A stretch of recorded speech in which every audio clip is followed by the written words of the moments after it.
Welcome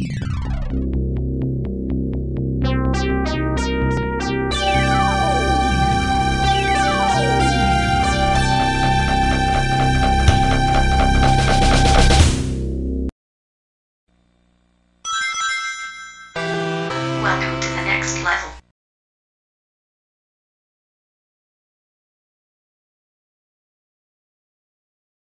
Originally titled Street Fighter 89, Final Fight was released in arcades in 1989 as a follow-up to the not-so-popular Street Fighter. This was just a working title that died off before the game was released. Final Fight, of course, did differ from Street Fighter since it was a side-scrolling beat-em-up rather than a one-on-one style of gameplay. Final Fight takes place in the fictional city Metro City. The Mad Gear Gang has taken control of the city and wants to continue to do so by kidnapping Jessica, the newly elected mayor's daughter. Mike Hagar gets a call from one of the head members of the gang to let him know that they have her and want Mike to submit to their demands. Both Cody, Jessica's boyfriend, and Guy, a friend of Jessica's, hear of the plans and join in the fight to get her back and overthrow the gang. She's my friend too. Count me in.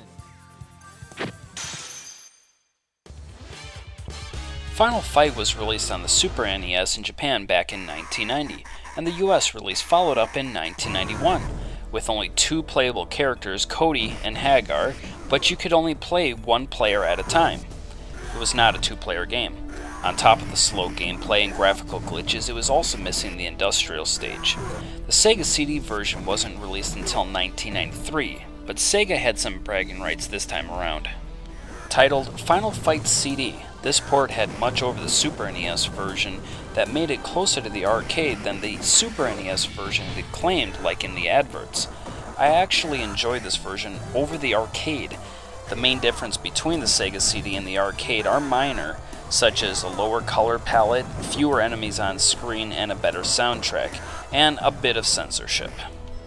The music in this game was done so much better than the arcade. It was still the arcade music, only it was an arranged version. As with most Sega CD games, the music is quite a bit better, and of course the big difference between this and the arcade was the voice acting. Both the intro and the ending had actors doing the narration rather than just having you read the screen, like in the arcade, but in most cases the voice acting was subpar. I think this gave the CD games character. Something about that horrible acting that I just could not see being done in any other way. Unfortunately, I didn't have someone to play the game with, so I wasn't able to show you the two-player mode, but it works great. Obviously, there's no additional slowdown when playing the game with two players, and it adds to the fun. You have the choice of Guy, Cody, or Hagar. Guy is a master of ninjutsu, very fast but is the weakest when it comes to strength. Hagar is an ex-pro wrestler, but is slow and extremely strong. Cody is basically stuck there in the middle, more of a street fighter, mediocre speed and strength, but is a master with the knife. The game has 6 areas. You start in the slum and work your way through the subway, west side, industrial area, bay area, and finally uptown where you end the game. Between stages, you will also end up playing 2 bonus areas where you can destroy a car, and one where you shatter huge blocks of ice, reminiscent of Bruce Lee in The Big Boss. The controlling is spot on to the arcade, but who can mess up something like that on a game like this? The graphics are on par with the arcade, but as I mentioned before, the color does not match what the arcade could do. But there's still enough color in the game that it doesn't look horrid, like many of the other games from this time period, both for the Genesis and the Sega CD. As for load times, it's there, but you really don't notice it because it's pretty much hidden. My biggest pet peeve of the game is when the music loops. Even though the sound is great in this game, when you play a stage for several minutes, you can tell when the music is starting over in certain stages, and, well, it just gets kind of annoying. As for classics go, this is one of those games that is must-have for the Sega CD.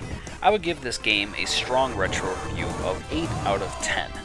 It stayed faithful to the arcade and improved in the music area with the exception of the sound loop and the lack of color. Since there was very little to complain about in this game, I would strongly suggest it to anyone who enjoys this type of genre. If you've not played a beat 'em up before, this is probably the best way to get acquainted with that type of game. Not too difficult, not too easy, but almost guarantee if you're a gamer, you'll probably beat it on the second time that you play through it, if not the first. But still, it's totally worth the cash.